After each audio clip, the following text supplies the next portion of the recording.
Por la señal de la Santa Cruz de nuestros enemigos, líbranos, Señor Dios nuestro, en el nombre del Padre, del Hijo y del Espíritu Santo. Amén. Señor mío y Dios mío, creo firmemente que estás aquí, que me ves, que me oyes. Te adoro con profunda reverencia. Te pido perdón de mis pecados y gracia para hacer con fruto este rato de oración. Madre mía Inmaculada, San José, mi Padre y Señor, Ángel de mi guarda, interceded por mí.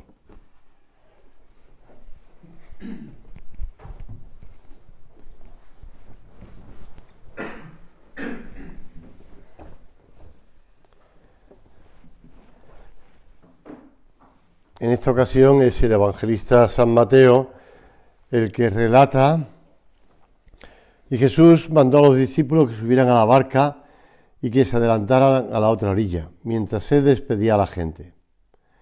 Y después de despedirla, subió al monte a orar a solas. Cuando se hizo de noche, seguía él solo allí. Mientras tanto, la barca ya se había alejado de tierra muchos estadios, sacudida por las olas, porque el viento le era contrario. En la cuarta vigilia de la noche vino hacia ellos caminando sobre el mar. Cuando le vieron los discípulos andando sobre el mar, se asustaron y dijeron: «Es un fantasma». Y llenos de miedo empezaron a gritar. Pero al instante Jesús les habló: «Tened confianza, soy yo, no tengáis miedo». Y como sabemos, aparece Pedro para confirmar su primo primi, ¿no? «Señor, si eres tú, manda que yo vaya a ti sobre las aguas». Y ahí fue Pedro andando hasta que se dio cuenta de que estaba andando sobre el agua y empezó a hundirse. Nos quedamos tan solo con los primeros versículos de estas palabras de San Mateo, que la Iglesia, nuestra Madre, nos ayuda a centrar en la importancia del apostolado y la oración. La oración perseverante de Cristo. Muy de madrugada se levantaba para hacer oración. Una vez que él ha terminado la multiplicación de los panes y de los peces, les manda a los apóstoles que se vayan por ahí para que vayan a la otra orilla, y mientras tanto él se dedica a rezar. De Jesús, que por su vida divina en el seno del Padre y el Espíritu Santo no precisaba de la oración para mantener ese trato personal con las otras dos personas, sin embargo, como hombre ante los hombres, desea que se le vea rezar. Y no solamente que se le vea, sino que se le vea con mucha frecuencia, que se sepa dónde iba a rezar. Por eso van allí los soldados del sumo sacerdote y del templo para detenerle en Gesemaní, en el valle, en los Olivos, en el Monte de los Olivos, porque sabían que Jesús iba allí con frecuencia a rezar. Le pedimos al Señor que también nosotros aprendamos de Él a tener ese diálogo amoroso, contemplativo con Dios. Todo momento de Jesús es manifestación en el mundo de un inmenso amor divino. Y su mensaje, es decir, el Evangelio, la nueva noticia o la noticia nueva, que vino a traer a este mundo de parte de Dios, viene a ser en sustancia que también nosotros podemos y necesitamos de la oración. Trato como tuvieron los apóstoles, confiado, a pesar de los defectos que tenían. Hemos visto a Pedro: si eres tú, mándame que vaya a ti. Realmente la afirmación de Jesús, ven, y él ponerse en marcha, ya es significativa, porque, bueno, por mucho que nos digan que hagamos algo difícil, nos cuesta lanzarnos a hacerlo, ¿no? Y sobre todo a tener esa confianza en andar sobre las olas, ¿no? Pues tú y yo, que somos como los apóstoles, hombres, corrientes, pero a los que la gracia de Dios va transformando, como hemos visto en la primera meditación, pues queremos imitar a Cristo. Imitar a Cristo en nuestra identidad de apóstoles del Señor, no apóstoles de pata libre, como decía San José María, que van por su cuenta, no apóstoles que hacen lo que ellos quieren. A mí siempre me ha dado mucha pena cuando, eso puedo decirte nombres de gente muy conocida en España, que han cambiado su vida de apóstoles por una vida de ONG. Ya han fallecido, por eso podría hablar de ellos, pero que han convertido su vida de apóstoles en una vida de eso, de montar pues ONGs, que están muy bien las ONGs, pero es reducir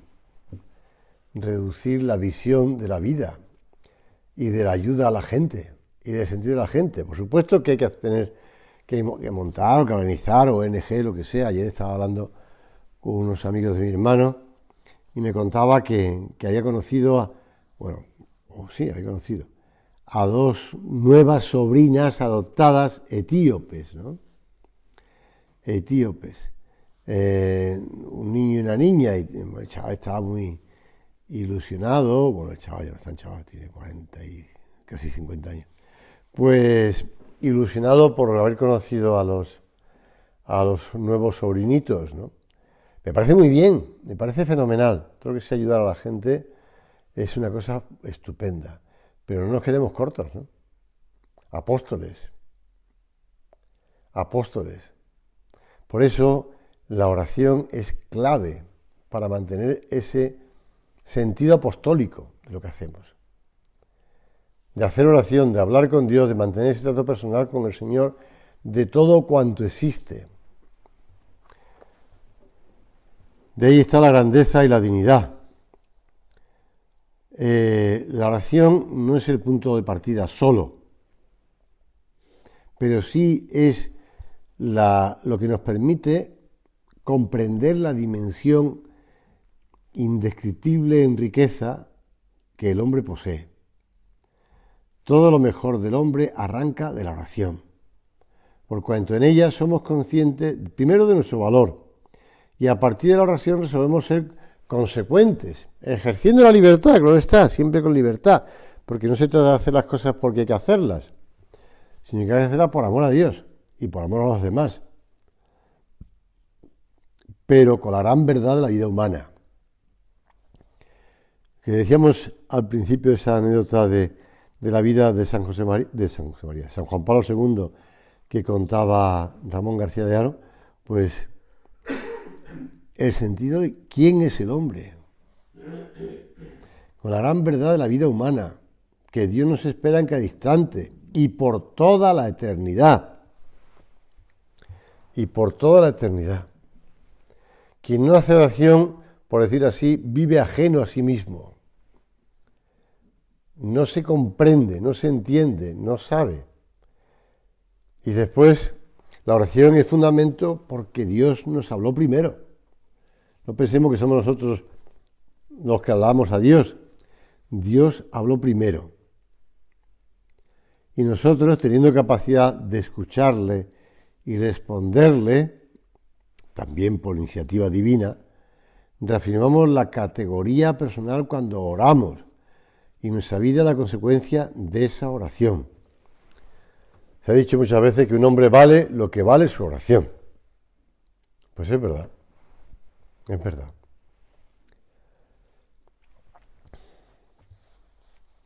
Es significativo lo que dice el evangelista San Mateo, de que cuando se hizo de noche, seguía él solo allí. Nadie le acompañaba. Yo se lo pensaba unas veces cuando al ser el último, por ejemplo, que, no sé, en un retiro, en un curso de retiro, o, bueno, por circunstancias, era el último que abandonaba O también, pues, esta Navidad en la iglesia, ¿no? Como la misa era por la tarde y después, al terminar la misa, pues la gente se quedaba un poco hablando fuera, pero se cerraba la iglesia. Al despedirme del salario, pensaba en el Señor que se queda solo, como en ese pasaje del Evangelio de San Mateo, que el Señor se hace de noche y se queda solo en el sagrario. ¿Cuántas noches el Señor pasa solo en el sagrario? Pero a la vez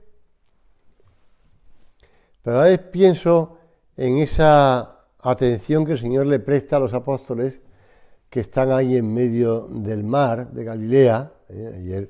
Ayer vi, o antes de ayer, yo creo que fue ayer, unas fotos del mar de Galilea, que hay un sacerdote allí conozco hace muchísimos años, cuando era seminarista, pues, muchísimos, ¿no? Muchos años, pues, que está allí, entonces salían algunas fotos suyas en el mar de Galilea o en otros sitios, en el huerto de los olivos, por ejemplo, y que me hizo gracia porque comparaba el mar de Galilea con el mar gallego de Galicia.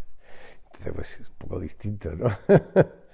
Pero bueno, hay que siempre el amor a la terreña siempre está. Pero bueno, no decía eso. Jesús está viendo lo que los apóstoles están pasando, las dificultades que tienen. Y aunque nos parece que el Señor lo hemos dejado solo en el sagrario y se ha cerrado la puerta del oratorio, la puerta de la iglesia, nos hemos ido nosotros a dormir o a charlar fuera de la iglesia, a despedirnos de la gente, a comentarnos cosas de la Navidad o lo que sea, ¿no? Cada uno está con sus cosas. Me encontré con gente que conozco desde niño y entonces pues estuvimos charlando, estuvimos contando, tal. Pues el Señor está pendiente de nosotros, sigue pendiente de nosotros, está escuchándonos, está viéndonos. Aunque pensemos que está encerrado en el sagrario, no está. Aunque tú te puedas sentir solo, nunca estás solo. Aunque echemos de menos a alguien, los seres humanos somos así, en todo momento estamos siendo contemplados, mirados, sostenidos, porque en Él vivimos, nos movemos y existimos, dice el apóstol, citando a un filósofo. Podemos, sin embargo, no darnos cuenta, según las circunstancias, o incluso ignorar esa proximidad inmediata, divina, de modo habitual. Pero Dios nos contempla como un padre a su hijo. Hablábamos en la meditación anterior de esto. Siempre está ahí. Y Jesús quiere mostrarse como perfecto hombre, rezando en múltiples ocasiones, según nos dicen los evangelistas, y reza. ¿Y quién te dice que no está rezando en el sagrario por ti? ¿Quién te dice que no? Si está en el sagrario, como el himno de otro devote, claro, no le vemos ni su humanidad ni su divinidad, pero es Jesús, el mismo Jesús que recorrió los caminos de Palestina, el mismo Jesús que recorrió las olas del mar de Galilea. Por eso Él nos enseña a rezar y nos habla de que también está pidiendo por nosotros, que está pendiente de nosotros, ya sea cuando va a hacer algún milagro, ya sea cuando pues eleva a su Padre esas oraciones de agradecimiento, de súplica, de alabanza, de intercesión por los hombres, cuando ofrece su vida con total confianza al Padre. Por eso los apóstoles que lo están viendo, que lo están oyendo incluso a veces rezar, comprenden la necesidad de la oración y le piden al Señor, como también nosotros le pedimos, porque sabemos que la oración hay que estar constantemente aprendiendo a hacer oración, que nos enseñe a hacer oración.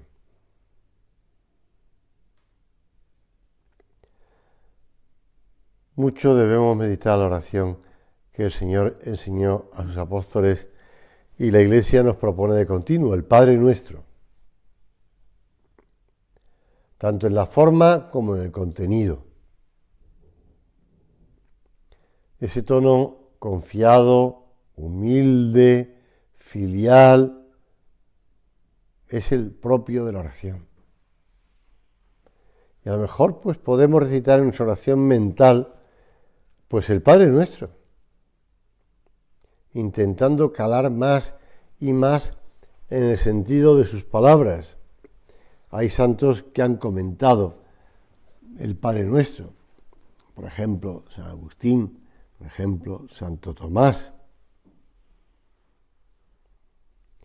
tratando de sentirnos destinatarios directos de la enseñanza de Jesús a sus discípulos, cuando le preguntaron cómo orar.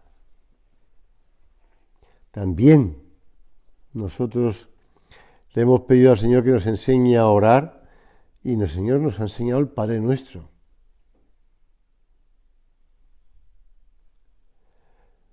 Vamos nosotros a no olvidar por qué estamos hablando de la oración.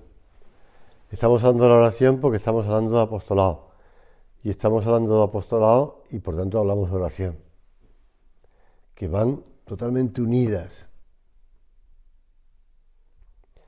Seguir a Cristo, decía San José María, este es el secreto.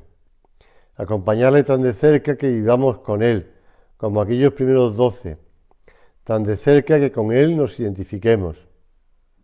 No tardaremos en afirmar, cuando no hayamos puesto obstáculos a la gracia, que nos hemos revestido de nuestro Señor Jesucristo. Apóstoles que fundamentan su apostolado en la oración. Personas que rezan porque hacen apostolado, porque son apóstoles. El remedio de los remedios, subrayaba nuestro Padre, es la oración, la piedad. Si somos piadosos, sentiremos la urgencia del apostolado, esa santa impaciencia por llegar a más, por llegar a los mejores, por los que tienen más capacidad de influir en otras personas. No de contentarnos con lo fácil, sino de llegar a todos. Porque como decía San José María, de 100 almas nos interesan 100. Y la piedad nos conduce de la mano pues también al estudio. Si hablamos antes de teología, el estudio porque hemos de procurar buscar los modos y maneras de hablar del reino de Dios.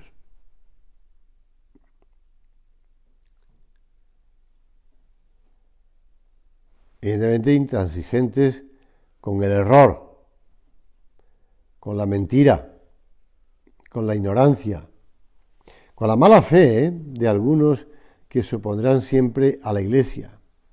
No importa que la Iglesia diga esto, porque es la Iglesia.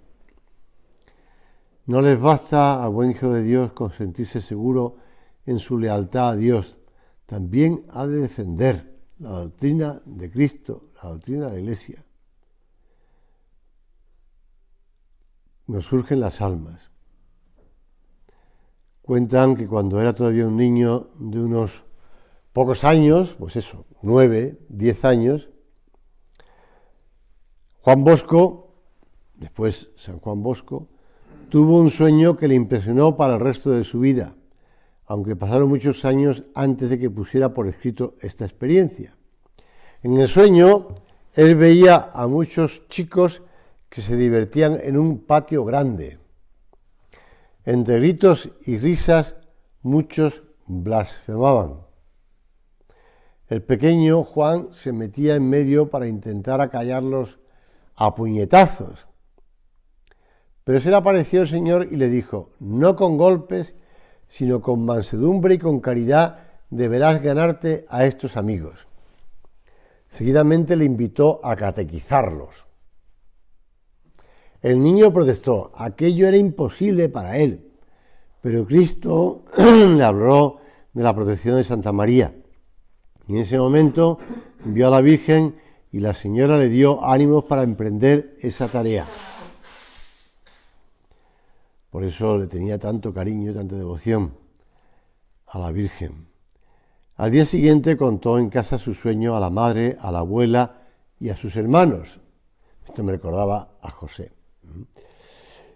Su hermano José, después de reír de buena gana, le dijo: tú serás pastor de cabras, de ovejas y otros animales. La abuela vino a decir que no había que hacer caso de los sueños. Y la madre, en cambio, exclamó: ¿quién sabe si un día serás sacerdote? Pues la historia se cumplió, ¿no? El sueño se lo contó al Papa Pío IX en el año 1858, cuando estuvo en Roma para tratar de la congregación salesiana. Y el romano pontífice le indicó que lo pusiera por escrito porque alentaría a sus seguidores salesianos. Bueno, pues no olvidemos nunca que a puñetazos no se resuelve nada, ni a gritos, ni a malas palabras, ni al maltrato. Lo que voy a hacer es eso: oración y tratar a las personas con cariño. El trabajo del sembrador, pues semilla lanzada a voleo y caerá en distintos caminos, en distintas tierras, en camino, en terreno pedregoso, entre espinas o en tierra buena. Sembrar. Salió el sembrador. Dice San José María: siembra a voleo, alma de apóstol. El viento de la gracia arrastrará tu semilla si el surco donde cayó no es digno. Siembra y está cierto de que la simiente arraigará y dará su fruto. Con esa conciencia clara de que si estamos con el Señor, pues nada se pierde, nada se pierde, nada. Porque el que hace que crezca, el que hace que se multiplique la semilla lanzada a voleo es Dios. Nos pide que nosotros seamos los que lo lancemos. Nos pide que nosotros nos metamos al trabajo duro de estar un día y otro y otro. Pero nada se pierde, ni una carta, o un WhatsApp, o un mail, ni una oración y una conversación tampoco, si estamos en la presencia de Dios. Una sonrisa, un saludo, nada se pierde. Pero eso sí, todo ha de ser llevado con esa intención. Almas de apóstol, para ganar almas de hijos de Dios para el cielo. Tantas veces hemos repasado, porque también así lo hablaba San José María, la lista de los 12 apóstoles. Y llama la atención los distintos que son, con personalidades muy marcadas, por lo menos algunos. Lo mismo sucede al pensar en los santos y santas canonizados por la Iglesia. Lo mismo cuando repasamos las vidas de mucha gente corriente que sigue al Señor con una entrega discreta pero constante. Distintos, distintas y al mismo tiempo apóstoles, fieles, enamorados del Señor. Pues eso es lo que hemos de ser, enamorados del Señor. Y no hay amor si no hay trato.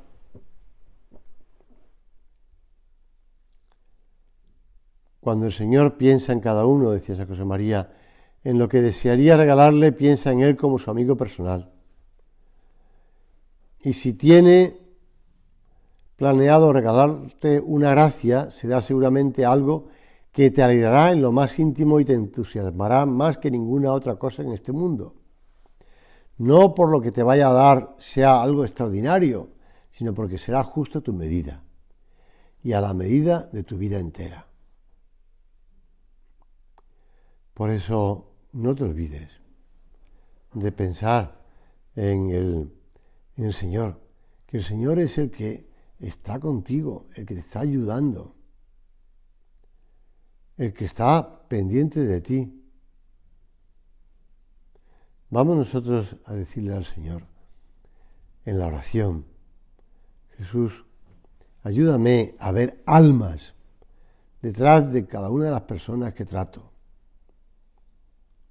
No como una imposición voluntarista de un ideal de perfección, sino más bien como fruto de la oración. Como fruto de la oración. Cuentan de San José de Cotolengo. Es distinto, digamos, de la anterior anécdota. Recién ordenado sacerdote, Juan Bosco se encontró con San José de Cotolengo, que ya hacía años que se dedicaba a la tarea caritativa que le ha hecho tan famoso. Las casas, los centros, el Cotolengo, ¿no? Cotolengo le miró fijamente y le dijo: tienes cara de bueno, ven a la Piccola Casa. La Piccola Casa era el gran hospital que había levantado, Piccola Casa de la Divina Providencia. Que no te faltará trabajo, le decía a Juan Bosco. Y efectivamente aquel fue uno de sus campos apostolados en ese momento de su vida. Pero ahora es más interesante reseñar algo que le pronosticó, medio en serio, medio en broma, San José de Cotolengo. Le dijo: te rodearán millares de niños. Uno tirará de la derecha, otro de la izquierda, y tu pobre sotana será trizas muy pronto. Por eso le recomendó que se hiciera la sotana de una tela muy fuerte. Te cuento esto porque cada uno es cada uno, con sus cadaunadas y con sus circunstancias. Por eso vamos a pedirle al Señor de verdad que seamos apóstoles de oración, que fundamentemos nuestra vida en la oración, que nos apoyemos en la oración, que trabajemos la oración, que no nos olvidemos de que lo importante es hablar con el Señor. Al poco de su elección como prelado, preguntaron a don Javier Echevarría si había tenido una vida propia. ¿Usted ha podido ser usted? Su respuesta conmueve. Son las palabras de alguien que mira atrás sobre la propia vida y ve lo que Dios ha hecho en ella. Dice: sí que he tenido mi propia vida. Yo nunca hubiera soñado realizar mi vida de un modo tan ambicioso, viviendo a mi aire. Yo hubiese tenido unos horizontes muchísimo más estrechos, unos vuelos más cortos. Yo, como hombre de mi tiempo, como cristiano y como sacerdote, soy una persona ambiciosamente realizada. Y tengo el corazón mundializado gracias a haber vivido con dos hombres de espíritu grandioso, cristianamente grandioso. Se refería, como sabes, a San José María y al beato Álvaro del Portillo. Nuestras vidas, si miramos para atrás, bueno, ahora que alguno cumple años, pues puede mirar para atrás, no desde muy arriba, pero sí desde arriba, ¿no? Y puede pensar eso: Señor, si tú no te hubieras cruzado en mi camino, si tú no me hubieras llamado, como pues, y complicado la vida, como a Simón Pedro, como a Mateo, como a Leví, como a Juan, apóstol y evangelista, como a Natanael, Bartolomé, como a Felipe, como... Te vas viendo la vida de los apóstoles, por dónde fueron, a dónde fueron después de que el Señor les enviara por todo el mundo. Pues hombre, muy distinto, ¿no? De ser un pescador que está trabajando ahí cogiendo los llamados ahora peces de San Pedro, ¿no? Quien es enviado por Cristo y deja que sea Él quien lleve el timón de su vida, no puede olvidar que Él espera una respuesta libre. Libre de egoísmo, de nuestra soberbia, de nuestro afán de brillar. Libre también para poner a su servicio todos nuestros talentos, nuestra iniciativa, nuestra creatividad. Por eso decía San José María que una de las más evidentes características del espíritu del Opus Dei es su amor a la libertad y a la comprensión.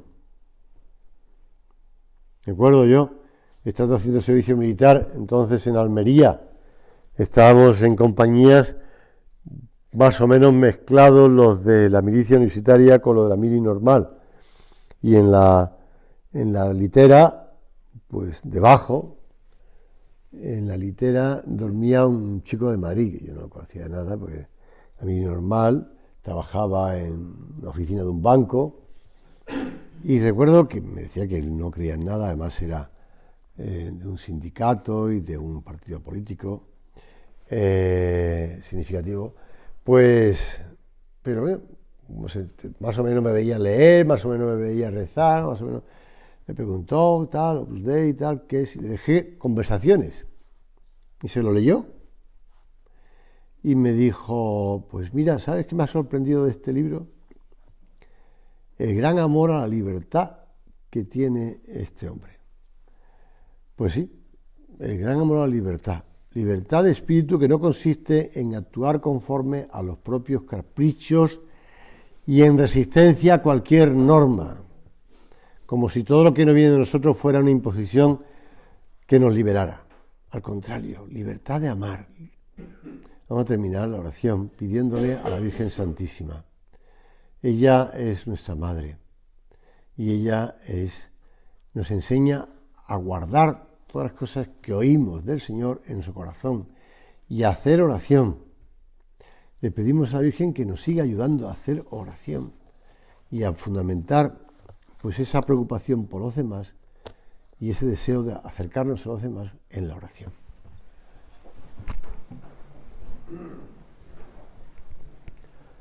Doy gracias, Dios mío, por los buenos propósitos, afectos e inspiraciones que me has comunicado en esta meditación. Te pido ayuda para ponerlos por obra. Madre mía Inmaculada, San José, mi Padre y Señor, Ángel de mi guarda, interceded por mí.